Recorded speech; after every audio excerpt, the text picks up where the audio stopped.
नमस्कार, bulletin of Bihar में आपका स्वागत है। कभी हाँ तो कभी ना, नीतीश को उम्मीदवार के तौर पर आगे करने की क्या है जेडीयू की रणनीति।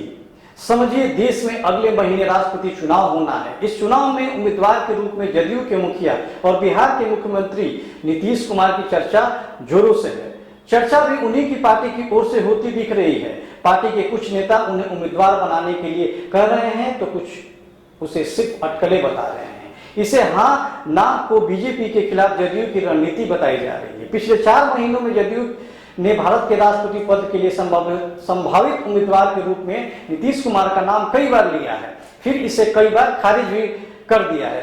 फरवरी में नीतीश कुमार दिल्ली में चुनावी रणनीतिकार प्रशांत किशोर से मिले थे, जिसके बाद नीतीश के नाम की चर्चा होने लगी थी। तब पार्टी के वरिष्ठ नेता केसी त्यागी ने कहा कि अगर ऐसा होता तो यह जदयू और बिहार के लिए बहुत बड़ा सम्मान होगा। हालांकि इसके बाद नीतीश खुद सामने आए और अपनी उम्मीदवारी को खारिज कर दिया।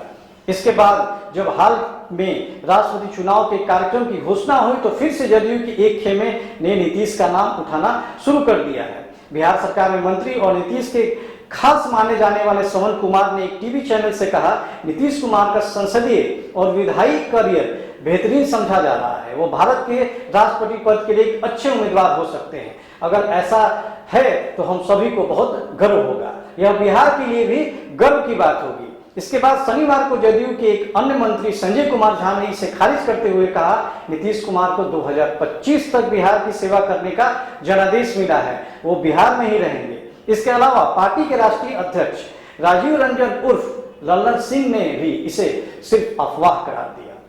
राजनीतिक गलियारों में यह चर्चा है कि क्या यह जदयू की रणनीति का हिस्सा है, जो पहले राष्ट्रपति पद के लिए नीतीश के नाम का प्रस्ताव करता है और फिर इसे वापस ले लेता है। सवाल यह है कि क्या नीतीश की मंजूरी के बिना जदयू में ऐसा कोई बयान जारी कर सकता है।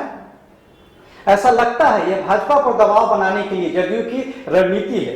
बीजेपी को जाति जनगणना के प्रस्ताव पर पहले ही नीतीश पीछे धकेल चुके हैं। जदयू को पता है कि भाजपा को अपने राष्ट्रपति पद के उम्मीदवार के लिए उसकी पार्टी के महत्वपूर्ण वोटों की आवश्यकता होगी।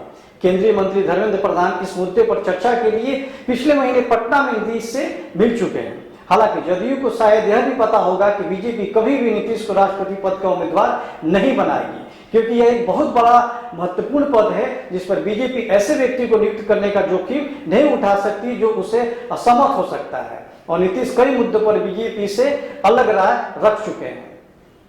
एक बार तो कांग्रेस के साथ भी जा चुके हैं। उधर बीजेपी ये जानती है कि नीतीश अगर दिल्ली पहुंच गए तो राज्य में जदयू का जनाधार खत्म हो जाएगा, क्योंकि नीतीश के उत्तराधिकारी के रूप में उनके कद का कोई नेता दिख नहीं रहा। उधर जदयू बीजेपी पर इस चुनाव के बहाने दबाव बनाने में जुटी है, क्योंकि उसे पता है कि बीजेपी के पास बड़े सहयोगी नहीं है और भाजपा अपने सबसे बड़े सहयोगी जदयू को नाराज नहीं कर सकती है। इसके अलावा बीजेपी को लग रहा है कि अगर नीतीश को राष्ट्रपति बनाकर दिल्ली भेज देती है तो वो अपना सीएम बना लेती है, तो जदयू को एकजुट रखने में भाजपा विफल रह सकती है, जिसका फायदा राजद को हो सकता है।